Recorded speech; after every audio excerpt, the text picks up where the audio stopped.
hutan yang sangat lebat dan dipenuhi pepohonan menjulang tinggi, dua sosok tua tampak sedang mengayuh perahu perlahan-lahan menyusuri rawa yang tenang namun menyimpan bahaya mematikan.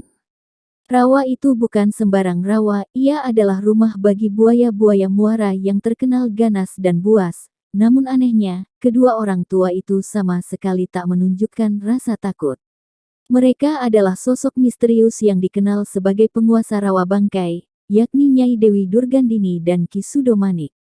Di atas perahu yang berderit perlahan, mereka berbincang dengan nada penuh teka-teki. Topik mereka adalah seorang bernama Suliwa, pendekar muda yang dikenal cerdik, meskipun ilmu kanuragannya belum seberapa jika dibandingkan dengan Nyai Durgandini. Durgandini menceritakan dengan nada kesal namun heran, bagaimana Suliwa berhasil menggagalkan rencananya. Ketika Durgandini hendak melepaskan ajian mematikan, rengkah gunung, Suliwa justru menaburkan serbuk halus yang membuat penglihatan sang nyai menjadi buram. Karena gangguan itu, ia gagal mencapai titik puncak tenaga dalamnya dan justru merasakan seluruh tubuhnya menjadi pegal dan sakit. Mereka terus mendayung, suara air berkecipak memecah keheningan malam yang mencekam. Ketika mereka akhirnya tiba di daratan, percakapan mereka berlanjut. Ki Sudomanik mengatakan bahwa sudah saatnya ia mencari seorang murid untuk mewarisi ilmunya. Ucapan itu membuat Nyai Durgandini naik pitam. Ia merasa hanya dirinya yang pantas menjadi satu-satunya pewaris dan penguasa ilmu-ilmu sakti tersebut. Namun sebelum perdebatan mereka memuncak, Durgandini tiba-tiba merasa ada sesuatu yang tidak beres. Seolah ada yang mengusik tempat tinggalnya tanpa izin. Dengan gerakan secepat kilat, ia pun terbang menuju gubuk tempat pertapaannya. Ramalang melintang di dunia persilatan dengan ilmu dasendrianya. Heh, bisa aku kalahkan. Begitu juga dengan Angling Dharma. Nyai, apakah Nyai yakin bahwa... Sesampainya di sana, ia mendapati kehadiran beberapa pendekar tangguh. Mereka adalah para pendekar Linue, yang selama 2 hari telah menetap di kediamannya tanpa sepengetahuan dirinya. 3 pendekar itu ialah pendekar Kerasakti, Gangsa Dewa, dan seorang sahabatnya. Mereka datang bukan untuk bertarung, melainkan untuk berdiskusi dengan sang nyai. Namun betapa terkejutnya mereka ketika tiba-tiba muncul Ki Sudomanik. Mereka sempat tidak percaya bahwa orang tua itu masih hidup. Namun suasana berubah ketika mereka mulai membicarakan hal yang lebih penting, yaitu meningkatnya jumlah pendekar muda di tanah Jawa. Jar, kutu, babi guling, ada orang yang berani masuk pada pokanku.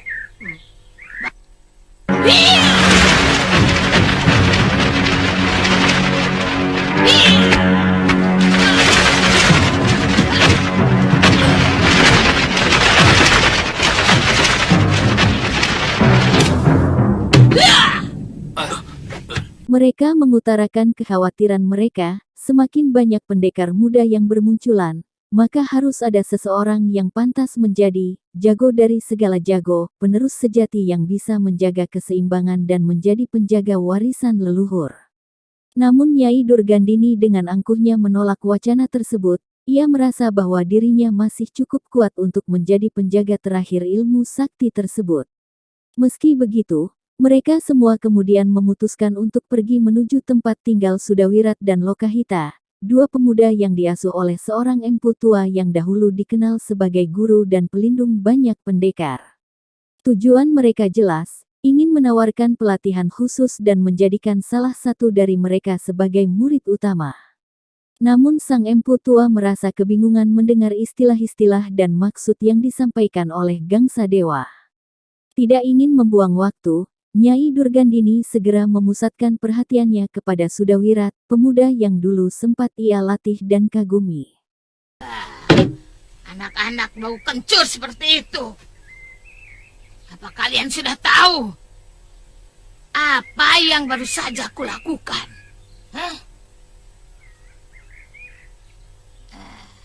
Kalian tahu, Guru Angling Dharma dan Suliwa Dia mempunyai seorang anak gadis bernama Galuh Parwati yang katanya ilmu kanuragannya cukup tinggi. Iya. Mahasura. Dedengkot dari Padepokan Sugaluh, bukan? Aku berhasil membunuhnya.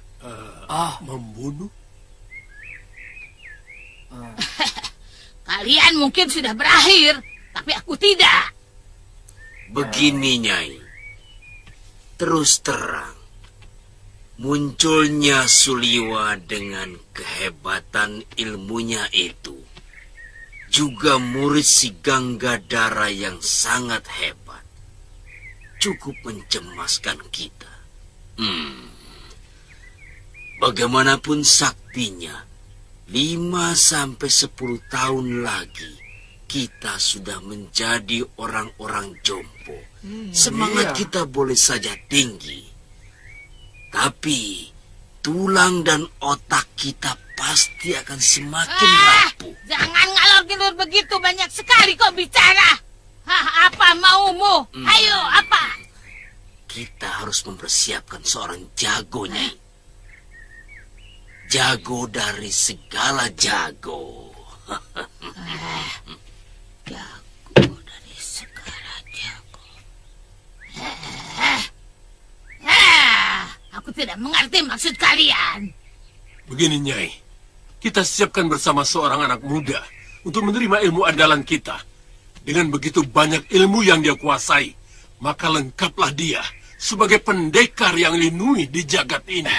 Dialah yang akan menjadi andalan kita ketika tenaga tubuh kita sudah jompo, seperti Sudamani itu.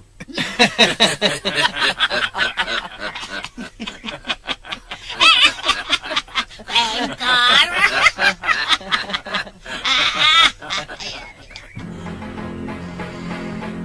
Jago dari segala jago. Tanpa banyak basa-basi, ia pun mengetes kemampuan Sudawirat. Gangsa Dewa ikut turun tangan, hingga terjadi duel sengit antara mereka. Pertarungan berlangsung cepat dan keras, tapi akhirnya dimenangkan oleh Gangsa Dewa. Meski kalah, semangat Sudawirat tak padam, ia terus menyerang hingga akhirnya Sang Empu turun tangan untuk menghentikan perkelahian itu. Dalam suasana yang mulai tenang, Durgandini menyampaikan maksudnya, ia ingin menjadikan Sudawirat sebagai jago dari segala jago, pewaris tunggal dari semua ilmu para pendekar Linue, seseorang yang akan menjadi simbol kekuatan mutlak di tanah Jawa.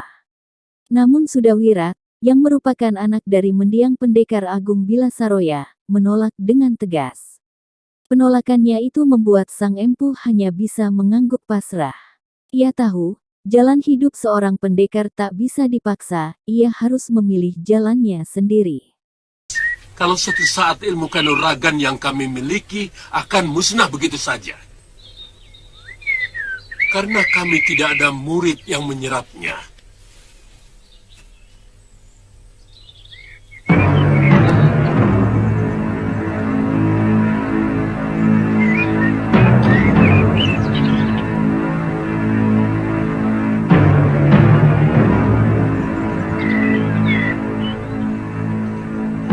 Saya kurang mengerti maksud kalian. Dan apa hubungannya dengan saya? Ada. Wah, kamu pasti sudah wirat. Wah, Nyai, wah, kamu gagah sekali sekarang, hah? Kamu masih ingat aku, Cah Bagus? Tentu, Nyai. Ah, Nyai sama sekali tidak berubah.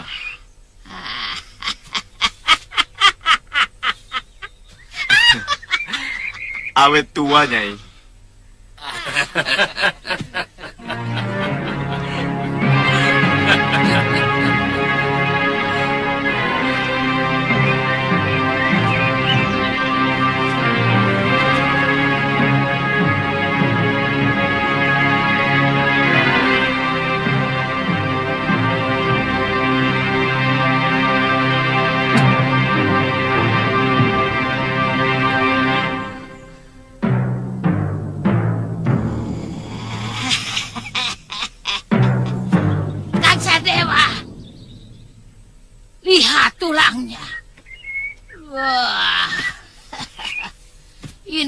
benar-benar tulang seorang pendekar. Gagah sekali.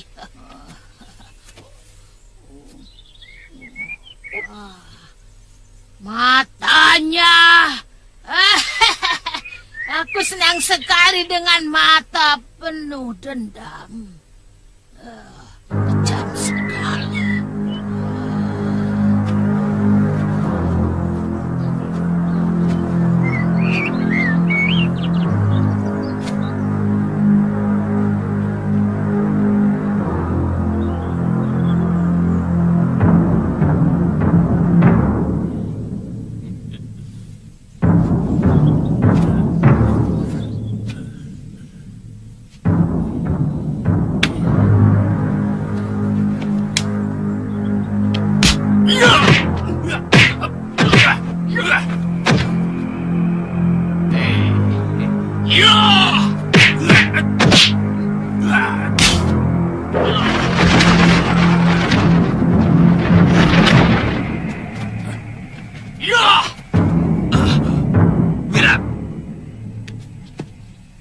Jangan begitu sama orang tua.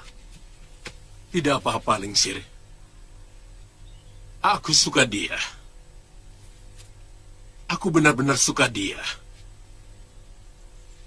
Anak ini ada apinya. Ada lahar yang sewaktu-waktu bisa meledak dari dadanya. Aku suka dia. Kami bermaksud mendidik dia menjadi jago dari segala jago. Ya,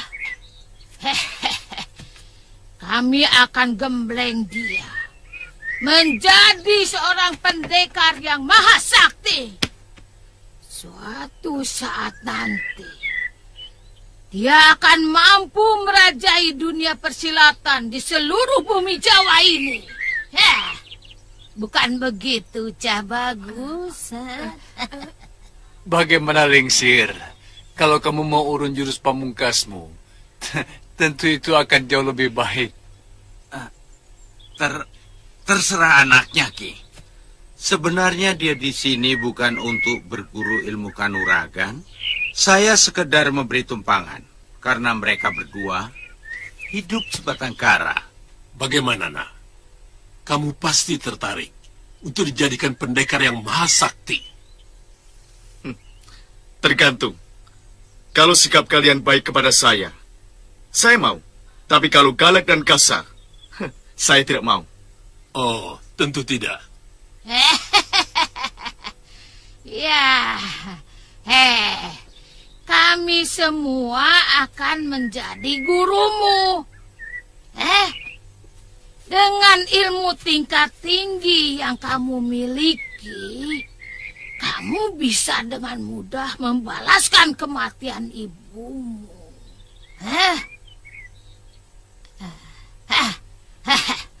Kamu pasti masih ingat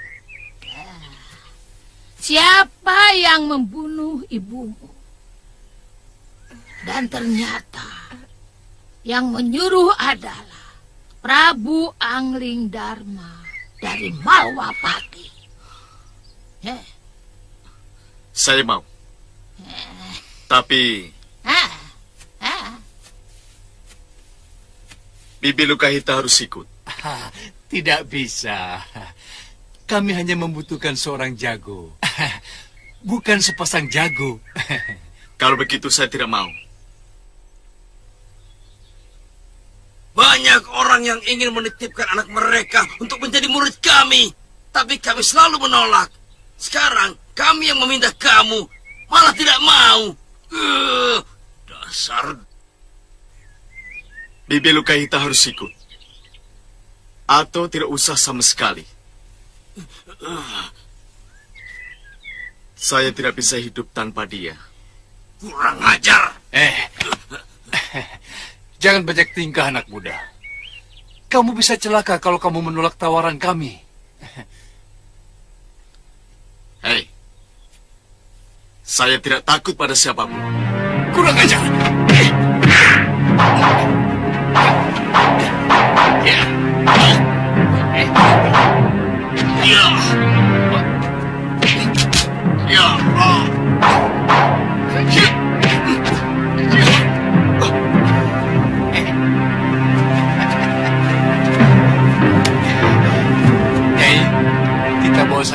bangke. Kalian akan mendapatkan mayat saya kalau memaksa saya pergi tanpa pengasuh saya.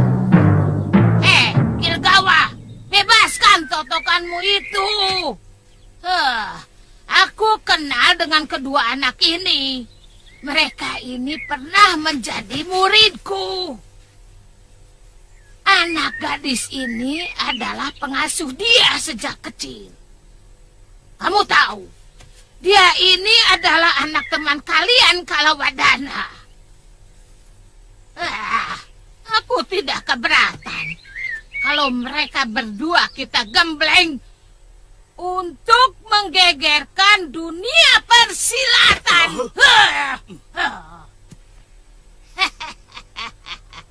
Iya, merajai dunia persilatan. Ya, bukan begitu?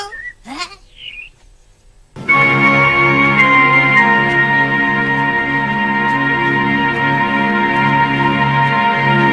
Sementara itu, di tempat berbeda, Suliwa tampak tengah menemani ibunya, Galuh Parwati, yang sedang berkabung atas kepergian suami dan anaknya, Empu Mahasyura dan Galiana Tantri. Dalam suasana duka itu, dua sahabat Suliwa, Aditya dan seorang lagi yang belum disebutkan namanya, meminta izin untuk berpamitan. Namun Suliwa meminta mereka untuk berpamitan terlebih dahulu kepada Dewi Sinta, ibu mertuanya. Di tengah suasana haru, muncul sosok Bongoh, tokoh kocak yang tingkahnya selalu mengundang tawa. Kemunculannya mengejutkan semua orang, termasuk Suliwa dan teman-temannya, membawa suasana ceria di tengah duka.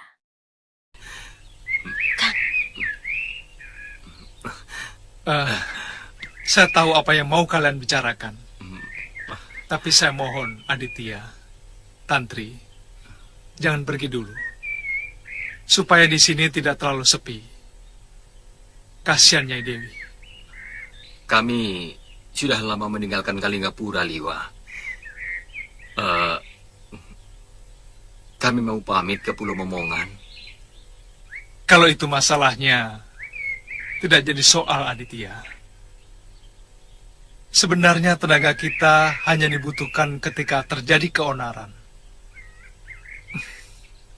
Kalau bisa, tunggulah sesudah upacara 100 hari meninggalnya Guru dan Galuh Parwati.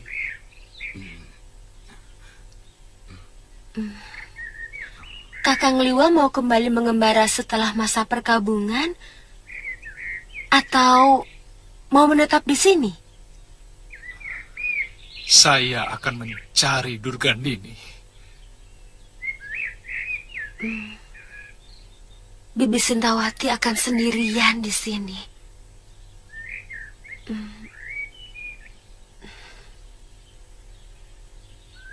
Nyai Dewi mungkin akan meneruskan kehidupan padepokan Sugalu. Pagi-pagi begini paling enak minum wedang jahe dengan ubi rebus yang masih kebal-kebal. Tidak bikin botok lagi, Ngoh. Kangen ya? Iya, saya sudah keliling kemana-mana sampai ke Pulau Momongan. Tapi tidak ada botok yang seenak buatan kamu. Bongoh kok. Awong janda-janda tetangga saya itu semuanya ya ketagihan kok. Tiap hari tidak kurang dari 5 orang janda ngumpul di rumah saya. Sampai-sampai istri Ki Bekel Randu Kembar ikut datang ke rumah. Dia juga minta dibuatkan botok, Ngoh. Enggak. Dia mendamprat salah seorang janda yang main serong sama suaminya. Rambutnya dijambak, Den. Wah, rame banget waktu itu. Aduh. Aku mau diapain? Tunggu, mau diapain? Jangan.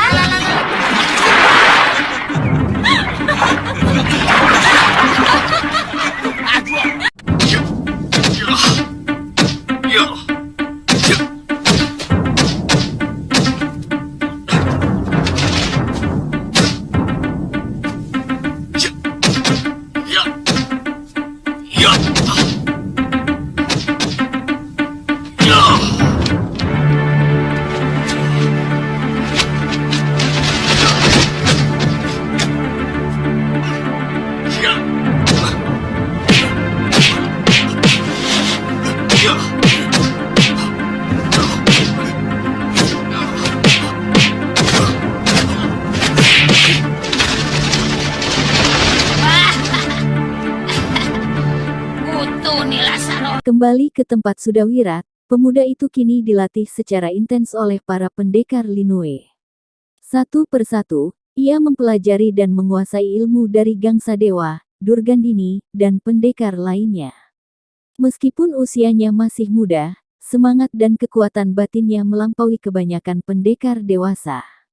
Durgandini bahkan terpesona dengan kegigihan dan ketajaman ilmu Sudawirat. Ia melihat betapa gerakan Sudawirat kini selaras dengan tenaga dalam, menciptakan kekuatan yang memenuhi seluruh ruang tubuhnya.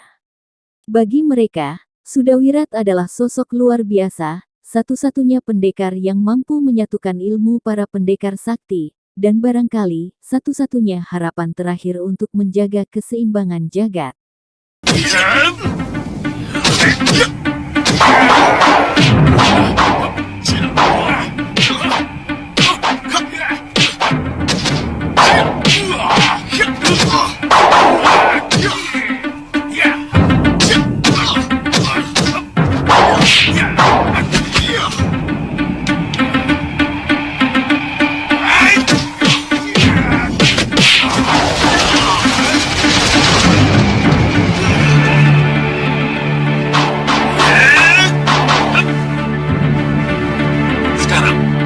Tirulah gerakan tongkat Kuwirat.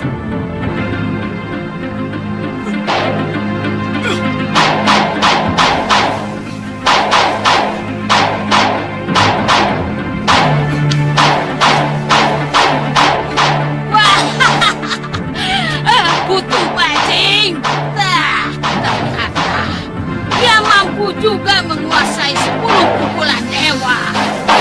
Wah, pintar. Kalian sudah siap belum untuk menurunkan ilmu kalian besok?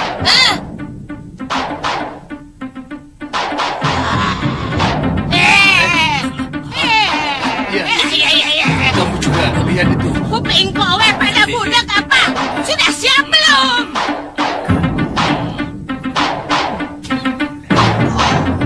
Itu. Besok giliran Kelegawa yang memberikan ilmunya. Kelihatannya tidak ada kesulitan pada anak itu. Yang penting, kita harus bisa mengendalikan wataknya yang agak keras kepala itu. Jangan sampai dia berbalik menjadi musuh kita. Itu tanggung jawabku. Minta kangkungnya. Nah, itu kenapa aku belum memberikan ilmu rengka gunungku pada dia. Sebelum aku tahu kesetiaan anak itu pada kita. Betul. Untuk sementara, sikap Nyai bisa dibenarkan. Tapi kalau kita sudah sepakat, Nyai harus memberikan semua ilmu yang Nyai miliki. Jangan tanggung-tanggung mempersiapkan seorang jago yang kita idam-idamkan. Tentu, Kang Sah.